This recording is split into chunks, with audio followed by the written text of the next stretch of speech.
Hello साथीहरू, तपाईँको घरमा पनि यस्तै सिम्फोनीको कुलर छ भने तपाईँहरू पनि अ, क्लिन गर्न सक्नुहुन्छ होइन। अब गएको साल चाहिँ गएको साल चलाएको।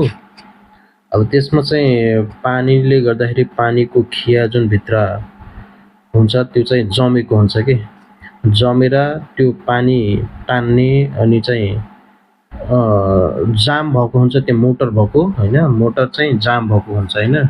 त्यो चाहिँ सफा कसरी गर्ने होइन, त्यो आज म गरिरहेको छु होइन। हेर्नु होला, तपाईँहरूको घरमा पनि होला भनेपछि तपाईँहरू पनि यसरी सफा गर्न सक्नुहुन्छ होइन। भित्र अब एकदम फोहोरकै पानीको त्यो लेडो होइन, पानीको लेडो अब भित्र चाहिँ सबै जमेर खिया जस्तै सेतो सेतो भएको हुन्छ।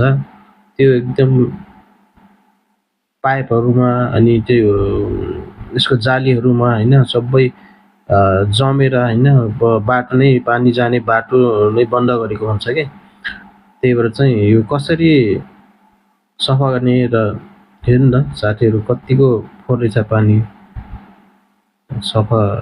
धेरै टाइम लाग्यो, मलाई लगभग 1 घन्टा लाग्यो गर्नु लाग्यो होइन। तपाईँहरूको पनि घरमा छ भने यसरी नै खोलेर तपाईँहरू पनि सफा गर्न सक्नुहुन्छ। एकदमै फोहोर पानी छ हेर्नु त, त्यसैमा किराहरू पनि सबै मरेका हुन्छन् होइन।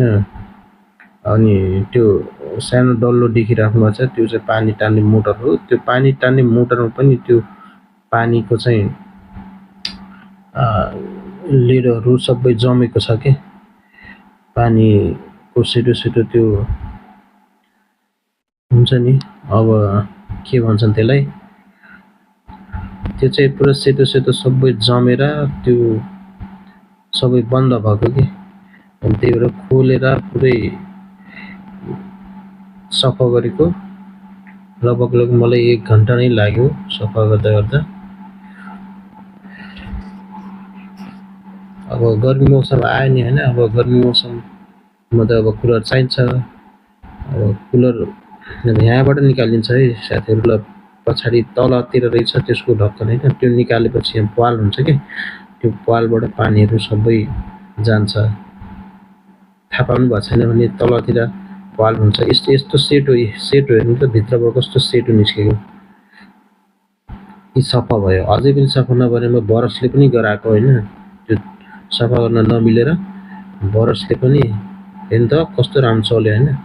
यहाँ पनि जम्दो रहेछ क्या त्यो पानीको, त्यो उसले गर्दाखेरि यहाँ पनि जम्दो रहेछ। अनि पानी सबै पालबाट आउन छोड्छ अनि चिसो हावा अलिक कम आउँछ कि। ल साथीहरू, तपाईँहरू पनि यसरी नै सफा गर्नु होला होइन। खोल्न एकदमै सजिलो छ, खोल्न सक्नुहुन्छ होइन। खोलेर अनि आफै मजाले घर सफा गरेर तयार पार्नु होला। किनभने जुन पनि सामानलाई सफा गर्नु भएन भने आफैले नै घाटा हुन्छ होइन। ल ओके, सबैले नमस्ते, मेरो भिडियो हेरिदिनु होला। हेरेको